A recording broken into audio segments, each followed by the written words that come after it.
Need to remove a broken stud? I show 4 ways that didn't work, and the best way to remove a nasty, rusty, stubborn stud. Hola! I'm Mike, the backyard mechanic, and this is the Mustang. I'm in the process of putting headers on it so that I can change the O2 sensor in order to pass inspection, which has been tough while maintaining a 9-to-5 job. I quit the bus stop sub shop due to a disagreement in ownership rights. They actually wanted to sell my sandwiches and keep the profit. That's not how art works. So I've been looking for a new job, and I applied as an aromacologist, which I thought was someone who worked with essential oils. But I reread the ad and it said they were looking for someone who smells. I start Monday. They said of all the applicants, I stood out. Lavender.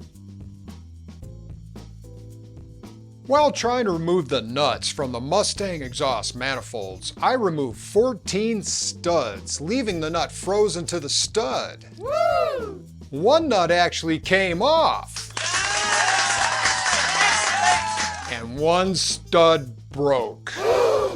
Because most of the rust happened at the surface of the manifold, that's where it broke, leaving about a ½ an inch of the stud extending out from the block for me to work with. But why did it break? This is a Southern car. Why didn't they use stainless steel? Nerd me!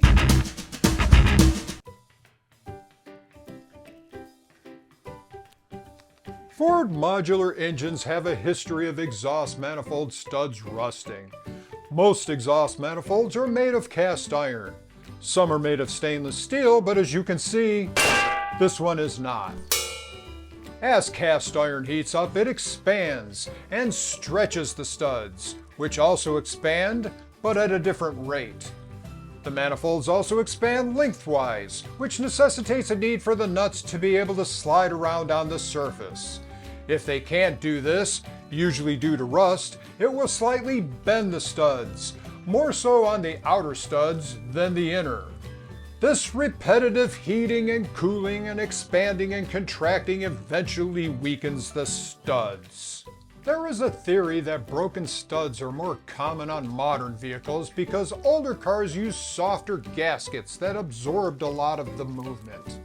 However, the soft gaskets would often leak after minimal mileage and were replaced with metal gaskets in an effort to make cars last longer. Exhaust studs and nuts are made of carbon steel. While stainless steel would resist rust, it is more brittle than carbon steel, and stud breakage could become more common.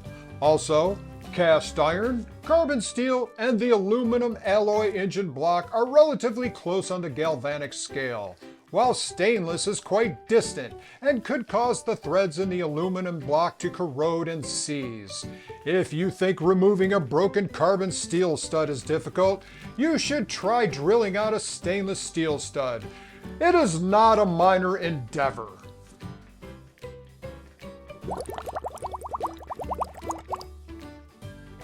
It is really quite difficult.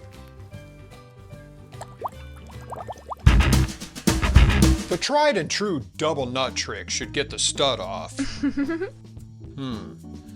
This whole video is about studs and nuts. There's going to be a lot of problematic innuendos here. Surest way to remove a stud? Call a bouncer! Ha! To demonstrate how it works, not to mention that I know how to do it correctly, I'm going to first remove the unbroken stud. I didn't want to use anything with rusty threads, so I got my hands on 2 clean nuts. I need to talk to that scriptwriter. I might need to fire me. The nuts need to be locked together. If not, the friction of turning one nut will override the friction of the threads and simply turn the other nut. Once locked, loosen the stud with the bottom nut. That was effective enough. Now let's try it on the broken stud. The first step is to soak it with penetrating oil. I use PB Blaster. It regularly comes up highly ranked in product tests, and it's fairly inexpensive. One commenter is a huge fan of krill. Krill? That can't be. Kroil, which is lubricant made with krill, I guess. That's why it costs 5 times as much. Regardless, spray the stud and give it at least a few hours to soak in. Multiple applications helps as well. I placed the 2 nuts and tightened them together as best as I could.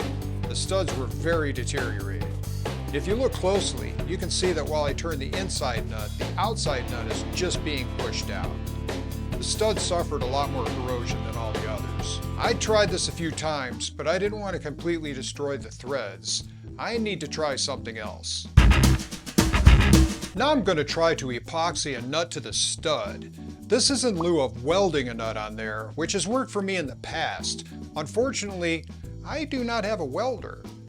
First thing was to clean off the stud with brake cleaner and wipe it off good with a towel. I also cleaned the nut.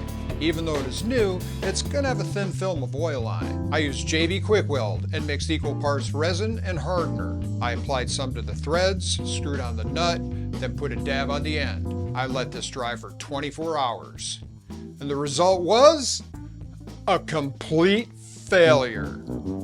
The nut had the resistance of a politician with a dollar bill waved under his nose.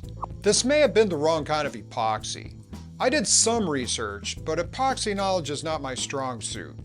If there's a stronger one I should have tried, let me know in the comments. Third try is a charm. I've seen vice grips work in other videos. I pre-soaked it with PB Blaster. Next thing I did was bang on the stud with my steel bar, the same one I used to try and loosen the O2 sensor. First try did not work and just twisted on the bad threads, so I applied some heat with a propane torch. Still no luck. The vice grips just spun around and mangled the stud. I thought the teeth of the vice grips would have dug into it, but that probably just added to the mangling. A propane torch is not very hot. Maybe applying it longer will help in the future. But in the meantime, this try is a bit of a Hail Mary. I found a wrench that is just a bit smaller than the stud diameter and hammered it on. It just twisted the end of the stud. The problem is trying to get torque on such a small diameter with very little surface to grip.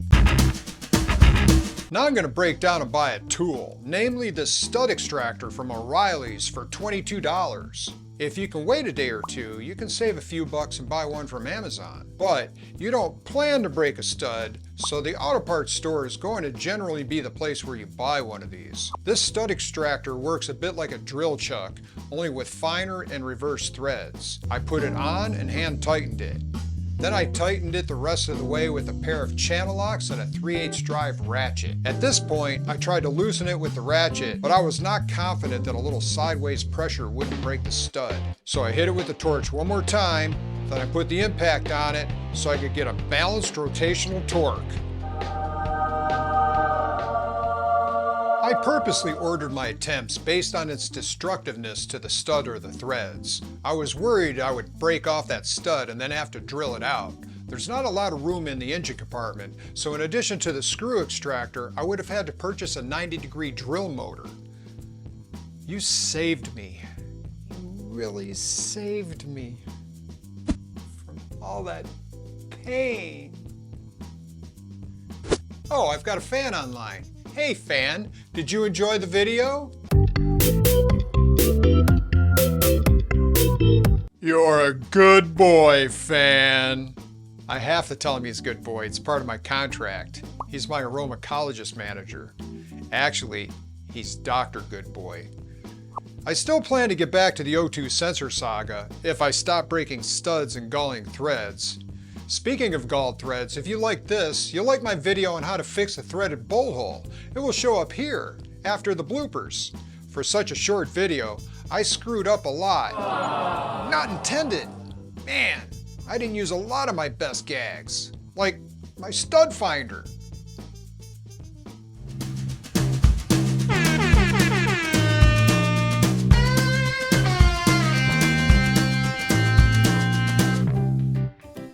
Socket, leave the Mustang alone. This repetitive heating and cooling and expanding and contraction eventually weakens the studs. I was so close. However, soft gaskets did not last, and they were replaced with metal gaskets in an effort to make cars last. Who wrote this?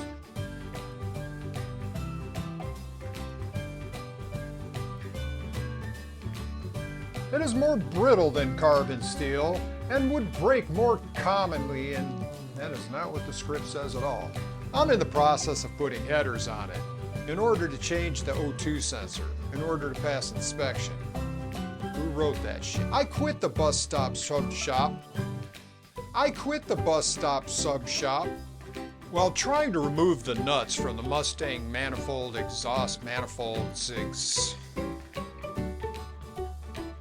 I removed 14, that's the wrong one. Regardless, spray the stud and give it at least 5. I said that right. First thing was to clean off the stud with brake cleaner and wipe it off good with a paper towel. I also cleaned the nut. It wasn't a paper towel. And wipe it off good with a paper towel. Not a paper towel. I don't have, why do you think it's a paper towel? And wipe it off good with a towel. I also cleaned the nut. Even though it is new, I'm gonna have to,